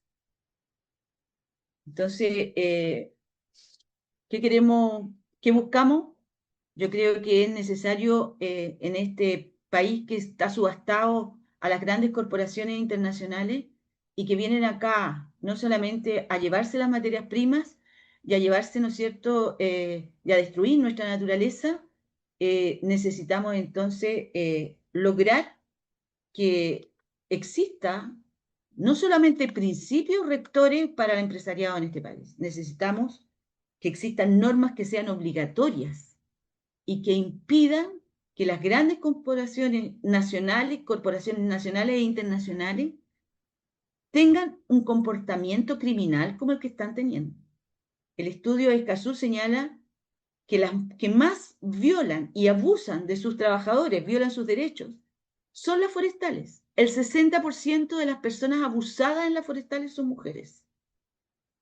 Entonces necesitamos que este empresariado comience a tener una conducta y de cumplimiento obligatorio de normas de derechos humanos, ¿no? Que sean capaces de pararse estos abusos, que se tenga acceso a la justicia por parte de las víctimas y que exista reparación no solamente para las personas que son dañadas por el empresariado, sino que también la población aledaña y también, ¿no es cierto?, el medio ambiente que destruyen. Entonces, eso es un desafío enorme, porque Chile tiene un Estado capturado por las empresas que pagan las campañas políticas de quienes están en el Parlamento haciendo las leyes represivas con las cuales nos tienen entonces o nos pretenden tener acallados. Hoy día hay una ley mordaza, que se llama, en la que se va a prohibir filtrar a la prensa el estado de las causas judiciales. Es decir, no solamente pretenden seguir reprimiendo, manteniendo el estado de excepción en el Gualmapu por más de 3 años, sino que además ahora buscan, ¿no es cierto?, coartar la libertad de expresión. Y desafiando todo ese enjambre represivo, porque no solamente están las leyes antitoma, están las leyes de aula segura que impiden que los estudiantes movilizados se mantengan en el sistema educativo. Están estas leyes que nombré antes, ¿no? La ley del uso de las reglas del uso de la fuerza, la ley antiterrorista. Está también la ley Naín Retamal que permite disparar en caso de que un policía sienta que está amenazada su integridad, pero además les permite impunidad a los actos represivos. Con esa ley Naín Retamal se han cerrado más de 1000 causas, ¿no es cierto?, de denuncias hechas durante el estallido, de la violencia realizada allí, de la tortura realizada allí, se han cerrado en el Ministerio Público sin investigar. Entonces, desafiando todo eso, como decía antes, esta movilización que se mantiene a nivel nacional y esperamos que sí sea sumada de manera abierta por los compañeros y compañeras que están en toda la diáspora, ¿no es cierto?, del mundo, digamos que mantengamos la presión sobre este Estado, sobre esta vertiente empresarial criminal que está hoy día actuando en Chile y que es amparada por el sistema judicial y policial. Evidentemente, la violencia del allanamiento a la casa de la hija de Julia muestra exactamente esta triada.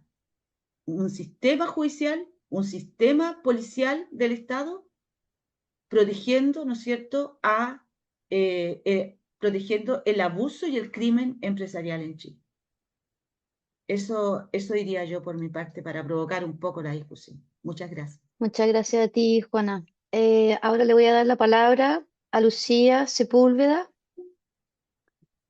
quien es periodista, especializada en temas ambientales y de derechos humanos, integrante del Movimiento por el Agua y los Territorios, vocera de Chile Mejor sin TLC y miembro del espacio Día a Día por Julia Chuñil. Adelante, Lucía, gracias. Gracias. Bueno, quizás algunos pensarán que esto de hablar del ambiente es salirnos del tema, pero justamente por lo que dice Juana sobre el país en que estamos, tiene todo que ver. porque estamos observando, como quien dice, en vivo y directo, la aplicación extrema de un modelo de exportación de bienes comunes naturales por parte de la minería, el agronegocio, las forestales, las salmoneras, y tiene como consecuencia la generación de nuevas zonas de sacrificio, y eso ocurre la mayor parte de las veces en territorios de pueblos indígenas, y no se reconoce. Las transnacionales invierten en Chile y el Estado ofrece las mayores garantías para que eleven su apuesta, generan nuevas normas, leyes y tratados internacionales que aseguran los derechos de los que vienen a invertir en Chile, mientras y las ganancias, obviamente. Mientras tanto, los derechos de los pueblos, los derechos de la naturaleza, quedan atrás. Voy a tratar de hacer pinceladas de lo que ocurre a lo largo del Chile largo y angosto. En el norte de Chile, la llamada Estrategia Nacional del Litio le aseguró a Soquimich, la empresa dirigida ahora por una nieta de Pinochet, sucesora de Ponce Lerú, le aseguró a él y a todo inversor extranjero la extracción por 30 años del litio que se encuentra en los salares. Y resulta que los salares son humedales, no son minas. Y el resultado de esa explotación será la pérdida de la biodiversidad local, de los flamencos, entre muchas especies únicas, será la sequía, será la expulsión del territorio de Atacama de la población coya, población indígena, que depende para sus cultivos, para su transhumancia, de las fuentes de agua subterráneas que están ligadas a los salarios. En todo el país avanzan al mismo tiempo las plantas desalinizadoras, construidas para asegurar el agua que requieren los procesos de las mineras. También tienen efectos ambientales serios. Y algunas están en áreas que ya son zonas de sacrificio, como es Puchuncaví, donde vivía Alejandro Castro y luchaba contra la contaminación. Ahí van a alterar la actividad de la pesca artesanal y sumar más fuentes aún de contaminación. El otro tema es la generación de energía que requieren estos procesos, para lo cual el gobierno vende a Chile como el mayor productor de hidrógeno verde ahora. El discurso, le llaman hidrógeno verde. El discurso oficial establece que esto se hace para apoyar los procesos de descarbonización, de abandono del petróleo, de los combustibles fósiles. Sin embargo, está claro que esta llamada transición energética estará protagonizada fundamentalmente por el norte global. Se hace para que esos ciudadanos de Europa, de Estados Unidos, de otros lares, mantengan sus formas de vida y sus altos niveles de consumo relacionados con el rubro automotriz y con el rubro tecnológico. Para producir hidrógeno verde también se requiere agua, el agua que falta, y un uso de infraestructura que el gobierno les facilita, porque muchas veces les ofrece además instalarse gratis en terrenos fiscales. En paralelo está el desmesurado impulso a las megaplantas eólicas y de energía solar. No se trata de entregarles energía barata a los vecinos que viven ahí, no, es otra cosa. También esos vecinos que están viendo instalarse esos planteles van a seguir pagando la electricidad. Bueno, vecinos pueden no estar tan cerca, ¿no? Pero para ellos corren las mismas alzas que para el resto de los ciudadanos de Chile. Y son ya miles las hectáreas de tierras, muchas de ellas eran de uso agrícola, que están siendo ocupadas por esas plantas y que van a durar un máximo de 20 años. A los 20 años eso ya se convierte en chatarra, en basura. Es lo que duran los planteles eólicos. Además hay que entender que en Chile no hay normas para toda esta producción que se está iniciando de hidrógeno verde, del litio en esta intensidad que tiene hoy día. La norma por la que se guían queda a voluntad del empresario extranjero fundamentalmente, que lo que está buscando es abaratar los costos y maximizar ganancias. Por lo mismo, las externalidades negativas, las muertes de aves, la afectación de la calidad de vida de vecinos, la falta de tierras para producción hortícola, todo ello será pagado por la naturaleza y por las y los habitantes de esos territorios convertidos, como reiteraba, en nuevas zonas de sacrificio. Cerca de Concepción, por ejemplo, avanza el proyecto de tierras raras en la zona de Pincolirquén por la empresa minera Aclara, que intentó hasta ahora sin mayor éxito, porque él ahí sí se portó, digamos, decente la Corte Suprema, frenó el intento que tenían de acallar las denuncias ambientales que salían en las redes sociales. La empresa quería impedir que en las redes sociales se hablara mal de su proyecto, un proyecto absolutamente deficiente. En la zona Pehuenche, una nueva central hidroeléctrica, Rucalhue, de capitales chinos, ha iniciado esta semana las tronaduras en el Alto Biobío. Y avisan, cada vez que va a ocurrir una de estas tronaduras, avisan solo horas antes a sus habitantes. Y cuando reclaman le dicen, no, pero si la ley nos autoriza. Y así fue, recibieron permiso del Estado que invalidaron una lucha larga de comunidades indígenas, como les decía, comunidades pehuenches y también habitantes locales, rurales, en defensa de especies nativas del lugar que fueron ya arrasadas. A raíz de un atentado que destruyó 50 camiones y que ninguna entidad hasta ahora se atribuyó, el gobierno le asegura protección policial todos los días a esa empresa hasta que termine de construir su proyecto de Rucalhue, como decía. Y después de lo que ocurrió en Ralco, hay que recordar que el Estado de Chile se comprometió internacionalmente incluso a que no se harían más centrales hidroeléctricas en el río Biobío y no se afectaría nuevamente a comunidades pehuenches que fueron víctimas en ese momento de desplazamiento forzoso. Pero eso no se cumplió. Ya van 6 centrales en territorio pehuenche del Biobío. Chiloé tampoco escapa a este avance, ya que recientemente el Comité de Ministros autorizó la llamada carretera eléctrica de Transelec, fuertemente resistida por la comunidad por su impacto en el bosque nativo y la biodiversidad. Las observaciones ciudadanas que se hicieron mostrando los daños que iba a generar este proyecto fueron dejadas de lado. Y ayer nomás, otra carretera eléctrica fue aprobada en la zona central, también mega torres. Chile, la conclusión es que Chile ya no siembra alimentos, lo que está sembrando este Estado, este gobierno, son torres de alta tensión para un sistema interconectado que además es tan ineficiente que generó un apagón nacional en febrero y que no resiste temporales ni lluvias porque se cae la luz apenas vienen las primeras lluvias. Finalmente ha sido Magallanes y Patagonia la zona escogida por las transnacionales francesas Total Energy, Eren, y alemanas como la Siemens, la Volkswagen, todas del negocio de energía, para llevar adelante multimillonarias inversiones que tienen consternada a una comunidad local enfrentada a desafíos enormes para poder analizar el volumen de impactos a esperar por esos megaproyectos. El proyecto de Eren, que antes era petrolera y ahora se convierte en empresa de energías renovables, fácil transmutación. El proyecto de ellos comprende una planta eólica, una planta de amoníaco para generar este famoso hidrógeno verde, una planta desalinizadora y una estructura portuaria, que es la que va a trasladar el hidrógeno verde y el amoníaco a Hamburgo. Se trata de una inversión de 16.000 millones de dólares, que dicen es la más grande de estas empresas en toda América. Es una política energética que no está centrada en la transición o desfosilización de la matriz energética chilena, sino en sostener el modo de vida del norte global. Lucía, un minuto. Ya.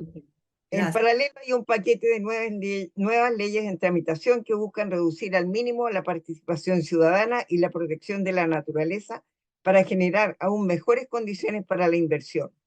La industria salmonera noruega, que requiere una expansión sin obstáculos en Aysén y Magallanes, inició y lidera el lobby en favor de la llamada permisología, que también exigirá un control minucioso de cada organización ciudadana, indígena o campesina o urbana, que no tenga fines de lucro, y son la mayoría en el mundo socioambiental que resiste el extractivismo con precarias formas legales. Todo apunta a dejarnos para siempre en el rol de productores de bienes comunes, de bienes naturales, para lo cual las empresas y el Estado trabajan para eliminar la influencia y el quehacer de los defensores de territorio, y usarán para ello las formas legales, pero también las formas ilegales, como es esta represión extremada y la desaparición forzosa. Tenemos dos propuestas que hacerles a quienes están presentes. Básicamente, el 29 de junio, que es mañana, tomarse alguna fotografía a quienes vayan a ir a votar con un cartelito que diga dónde está Julia Chuñil. Esa la podemos coordinar a través de nuestras redes sociales y quienes estén interesados en participar del espacio día a día por Julia, que por interno nos escriban por el chat por aquí o podemos ponernos en contacto o le pueden responder directo a las compañeras de Canadá para que ellos armen un chat acotado, digamos. La otra propuesta quedaría para el 8 de septiembre. Cada 8 de cada mes es un aniversario más de la desaparición de Julia Chuñil. Entonces, ahora se hace digamos, a los 6 meses de la desaparición, el 7 de julio, o sea, el 8 de julio, hay digamos, una nuevo aniversario de su 8 meses. desaparición. 8 meses, perdón. Y nosotros, al menos quienes estamos en Europa, julio y agosto son malos meses porque estamos de vacaciones de verano. Entonces, lo que decidimos de acá es proponerles que para el 8 de septiembre nos pongamos de acuerdo para una acción coordinada desde la diáspora, considerando, digamos, que ya van a ser 9, 10, van a ser 11 meses, digamos, de la desaparición de Julia. Entonces, ahora es el momento de que tomen las palabras y vamos a tomar en consideración todas las propuestas que se han dejado en el chat. Y eso, si alguien tiene alguna pregunta, que la haga ahora o la escriba por el chat. Sabemos que lo más importante ya se comentó desde la palabra del compañero Pablo y de la abogada Mariela, pero creo que al menos creemos que es importante que aprovechemos este espacio antes de cerrar para que prendamos nuestra cámara, así al menos podamos hacer, digamos, una despedida un poco más personalizada, si es que les parece. Mireia dice que no puede prender la cámara. Bueno, quienes puedan, por favor, que la prendan y así nos vamos despidiendo. Les agradecemos a todas, a todos y a todes quienes participaron hoy día. Eh, Sabemos que es un tema que lleva varios meses. Muchos de nosotros hemos estado participando de algunas acciones. Sabemos también que no mucha gente sabe de los detalles, por esto mismo queríamos invitarles a participar, pero también preguntarles y dejarles acá la invitación si les podemos contactar por email a quienes se inscribieron a participar en este encuentro para poder escribirles directamente a través de sus emails y así recabar más datos suyos, ya sea números de teléfono, que por favor no los dejen en el chat, porque claro, tenemos nombres aquí, pero uno nunca sabe. Así que eso. Yo creo que han salido aspectos importantes a propósito de propuesta, que esto de buscar otras instancias de investigación, creo que ha sido muy importante esa propuesta. Y yo creo que además de la presión que habría que hacer al gobierno, hay instancias que no están actuando, como el INDH, la CONADI, o sea, cómo hacer presión también ante estas instituciones que deberían estar actuando e investigando. Pero yo creo que una propuesta bien interesante es la de, a lo mejor tendríamos que buscar recursos y eso para conseguir una investigación alternativa, ¿no? Y ahí a lo mejor las abogadas algo tienen que decir y, y bueno, dejarle a Pablo que pueda hablar. Bueno, agradecer esta invitación a esta reunión, agradecerle a todas las personas que lo están apoyando, que desde el primer momento lo han estado apoyando, y se le agradece mucho, le agradecemos como familia, le agradecemos igual a don Luis García, que igual estuvo en contacto conmigo, le agradezco mucho a él, a su fundación, su coordinadora, que tengan ellos, y a todos, porque es mucha gente la que lo está ayudando a nivel nacional e internacional, Así que desde ya, yo, mis últimas palabras de agradecimiento, y estoy totalmente agradecido de todas las personas de corazón, les agradezco mucho, y que lo sigan apoyando, que sigamos adelante en la lucha de la verdad y la justicia, que se encuentre mi madre y que se paguen los verdaderos responsables de la desaparición de mi madre.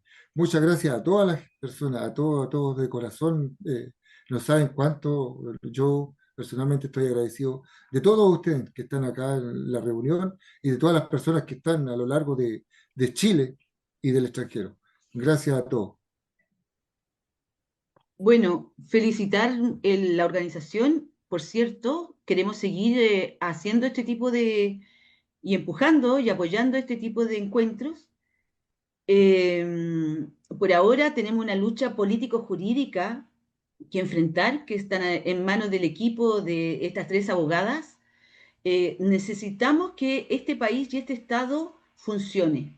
En el caso de Macarena se hizo una comisión investigadora con expertos ajenos al Poder Judicial, pero teníamos un cuerpo ahí. Acá no tenemos nada. ¿Qué podría investigar una comisión alternativa?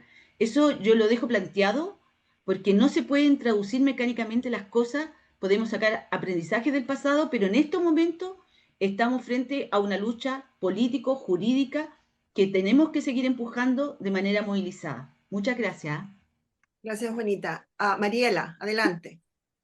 Muchas gracias. Bueno, también agradecer el espacio. Creo que estas sinergias son realmente importantes y virtuosas, tanto porque no puede haber la experiencia nos enseña que no solamente la lucha se da en tribunales, sino que también se da afuera con la movilización, y esta movilización no debe cesar para relevar este tipo de casos, para no normalizar que los defensores de derechos humanos sean los únicos que desaparecen aquí en Chile y en Latinoamérica. Respecto de una pregunta que dijeron, o una propuesta respecto de instar a la institucionalidad en materia de derechos humanos en Chile a pronunciarse, a tener una postura, nosotros lo hemos intentado, pero creo que una propuesta sería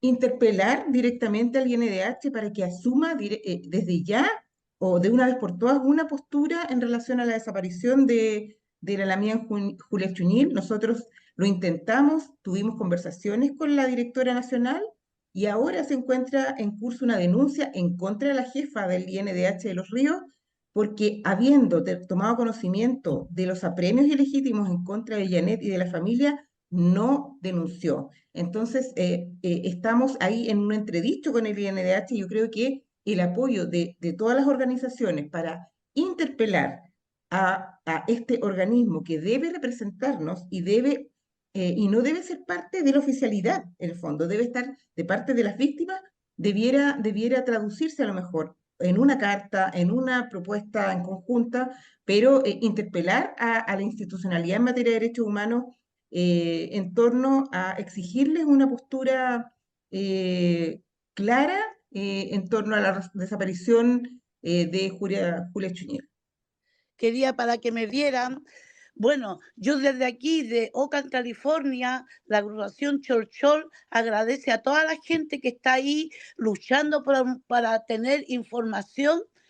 Sé que en Chile no hay la difusión que deberíamos nosotros aceptar contra los pueblos mapuche, contra el pueblo mapuche, contra su gente, contra su juventud, contra sus asesinatos, contra su encarcelamiento a nuestros líderes como estos Yaitul. Hay muchos más presos. Entonces, le quiero agradecer y quiero comprometerme con las instituciones o con las agrupaciones internacionales mapuche o no mapuche, que estemos al tanto de nuestros correos para poder iniciar fuertemente una difusión contra el gobierno de Boric, con los gobiernos de Bachelet, donde fueron tantos asesinatos, donde todavía con el Boric que tenemos, con el estallido social, cuántos todavía no están presos, cuántas injusticias todavía hacia el pueblo mapuche que no se conocen. Y como ahora en este encuentro estamos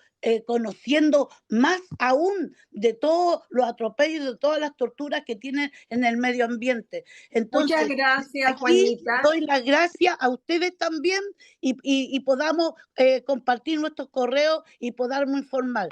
Peucayal, Chaltumay, para todo Chile, la Lonco Juanita de la agrupación también Chorchor de la comuna de La Granja. Mari Gracias. Chihueo y ya. Pregunta desde el chat. ¿En qué medida es posible llevar el caso de Julia a la Corte Interamericana de Derechos Humanos? No sé si Mariela puede responder. Sí, lo que pasa es que para llevar un caso ante la Corte, primero tienen que agotarse las instancias y la primera instancia, bueno, está en curso, la investigación está en curso. Ya solicitamos una medida cautelar a la comisión. La Comisión Interamericana ve los casos, puede adoptar algunas medidas y si de esas medidas se resuelve obligar al Estado chileno a tomar ciertas acciones de protección y el Estado no las obedece, podemos llegar a través de las medidas cautelares a la Corte, que es un paso más allá. Respecto de la investigación, o sea, ni siquiera tenemos un formalizado, o sea, tendremos que agotar todas las instancias previas nacionalmente, llegar hasta la Corte Suprema, de hecho, para poder después solicitar a las instancias internacionales que puedan resolver el caso. Queda mucho todavía por delante. Santiago Renca, Fundación Nueva Educación y Sociedad, y además tengo un programa radial en la radio comunal de la comuna de Renca City. Agradecer la experiencia vivida, pero si tiráramos una raya para la suma, yo concluyo que estamos viviendo una dictadura, ¿no? De hecho, que se ha ido legalizando. Lo peor de todo que todos los reordenamientos jurídicos apunta a establecer respaldo a quienes repriman y cometan todos los delitos aquí señalados, ¿no? En lo jurídico, los derechos humanos, en el medio ambiente, en todos estos aspectos, aquí ha quedado claro cuál es el rol que juega el Estado Nacional y los gobernantes. Lo que aquí debemos hacer es, junto con defender y luchar por esta causa particular de la desaparición de Julia Chuñil, es organizarnos para entender, ¿no? Y tomar la conciencia que la lucha que debemos desarrollar es mucho más grande y mucho más global, ¿no? Y que requiere que nos organicemos a nivel de la base social, ¿no? Que vayamos construyendo un programa que se vaya conversando, donde todos estos temas se vayan integrando. No podemos seguir parcializando cada uno de los aspectos de nuestra lucha, sino entendemos que aquí hay una globalidad, ¿no? Y que eso va a desaparecer en la medida que tomemos conciencia y cambiemos. La casta política que va desde la izquierda a la derecha está complotada para seguir administrando este modelo, que lejos de aliviarse, agudiza sus expresiones represivas, ¿no? Sí, le pasaron los 40 segundos, compañero. Le voy a dar la palabra a Fernanda, a ver si tiene, si podemos repetir las propuestas. Nos pedían aquí en el chat, si las tienes por ahí.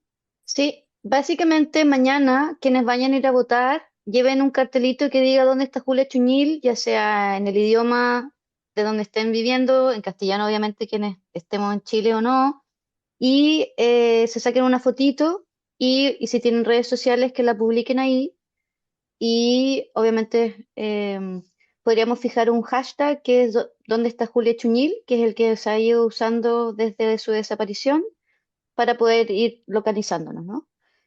Mucha gente ha autorizado que los volvamos a contactar a través del chat, así que si quienes todavía no contestan, que podamos tener esa posibilidad, que lo coloquen en el chat.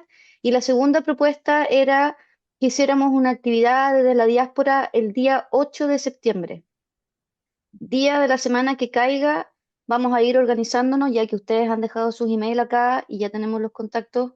Vamos a ir informándoles de cuándo podamos tener alguna reunión, si quieren también enviar propuestas de qué acciones tomar ese día, desde, digamos, los territorios internacionales y obviamente que coincidan también con las actividades que las compañeras y compañeros de Día a Día por Julia y otras coordinadoras por tu Julia Chuñil vayan haciendo el 8 de septiembre. El 8 de septiembre, recuerdo que todos los 8 de cada mes se hacen actividades, así que nosotros quienes estamos al menos en Europa no nos queda muy fácil hacerlos durante julio y agosto y por eso proponemos septiembre, pero son bienvenidas y bienvenidas todas aquí a participar, a celebrar o a conmemorar, digamos, la desaparición de Julia todos los 8 de cada mes. Este próximo 8 de julio también va a haber una actividad. Les vamos a ir enviando las cosas que vayan saliendo desde día a día por Julia para que no se queden fuera.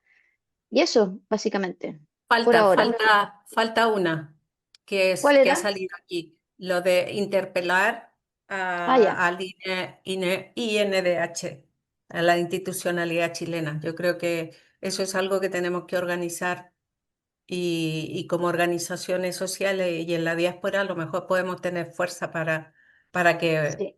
trabajemos Entonces, conjuntamente.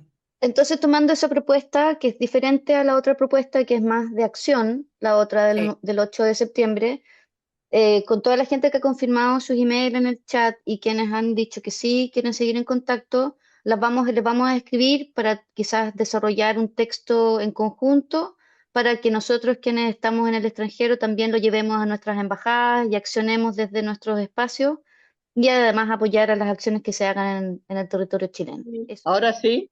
Sí. Bueno, bueno, hola a todos, muy cortito. Yo puse ahí al inicio un mensaje haciendo una propuesta que no se mencionó, que no importa que no se haya mencionado, sino que me parece muy importante, si ojalá lo hubiéramos compartido para ver si estábamos de acuerdo, Cuéntenos. que tiene que ver con esto, que basta de diagnóstico, el diagnóstico lo tenemos, disculpen compañeras, el diagnóstico lo tenemos muy preciso, hay que hacer acciones y hay que interpelar al gobierno de Boric.